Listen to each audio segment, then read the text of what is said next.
So this is concept of a lotus flower in Buddhism. That they say that your heart opens like a lotus flower, like petal by petal, petal by petal. It's a 1,000 petal lotus. It's a symbolism.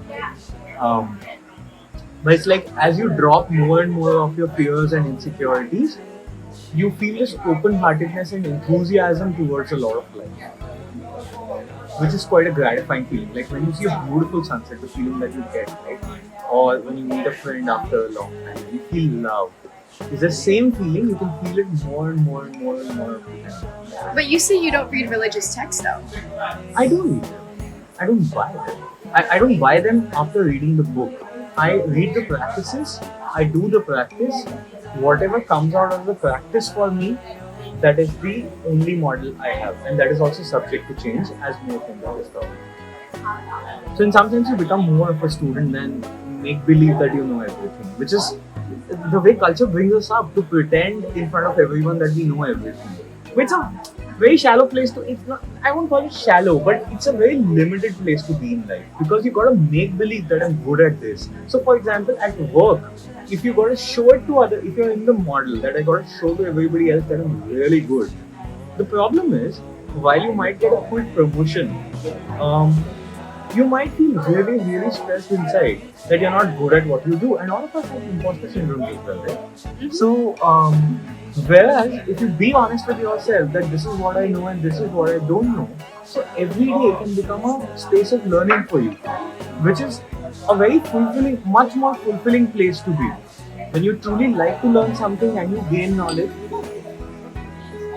I think that's what I found really freeing from traveling, just because you're supposed to not know anything and you're supposed to just go in blank slate. Nobody knows you, you don't know anybody, you don't ascribe to their morals, they don't ascribe to yours, but that's completely fine because you're just different people and you're from different backgrounds and nobody cares. It's a very judgment free. So also Also to yourself. a very strong recognition of transience, right? You know that things are going to change. You'll move on. The person you interact with will move to a different place. You never have to see each other again or whatever. And it's impermanent, right? But the same thing you put in construct of your so-called real life, technically on a larger scale, things are equally impermanent. They're changing all the time. So But it's we don't not pay that, attention to it. but for us somehow those things seem fixed versus travel feels transient and hence freeing. But if you were to bring the same transience to your everyday life, just acknowledgement that there is transience, you learn to be more forgiving of everything, including yourself and your actions, because you know that everything is going to change. This moment is going to pass, and the next moment is a fresh one. Another fun thing you get to explore is, so one of the cool things that we got to explore, I guess Chandni would agree with me on this, was that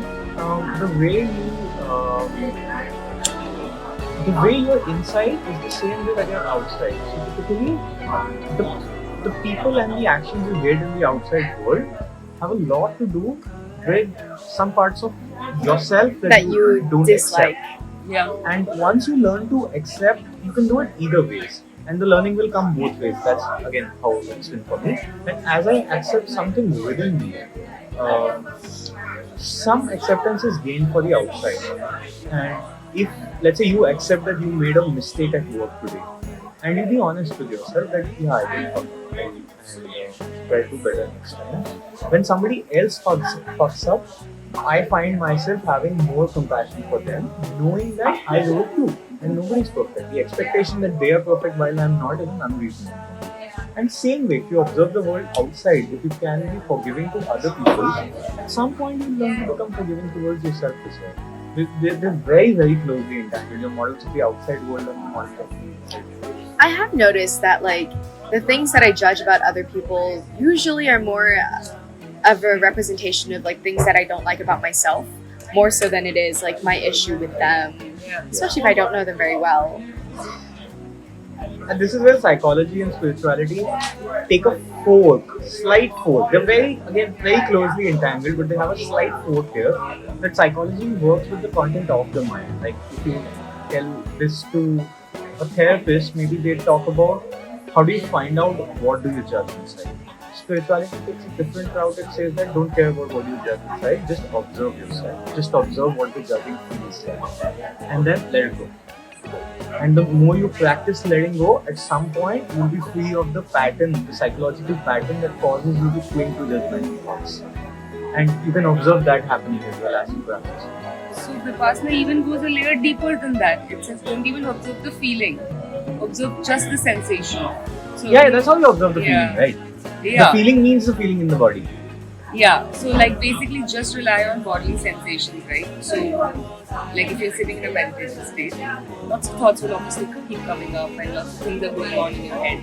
Now if you were to just forget the thought and instead of slicing down the thought in terms of why you feel that way, what is your childhood trauma, or why were you programmed to think like that, go even deeper layer and just observe basically, am I feeling hot? Am I feeling cold? Am I feeling a tingly sensation somewhere? Am I feeling, and then basically you just let that sensation pass, right? And the minute you let that sensation pass, That's really the connection between the thought and the sensation is broken.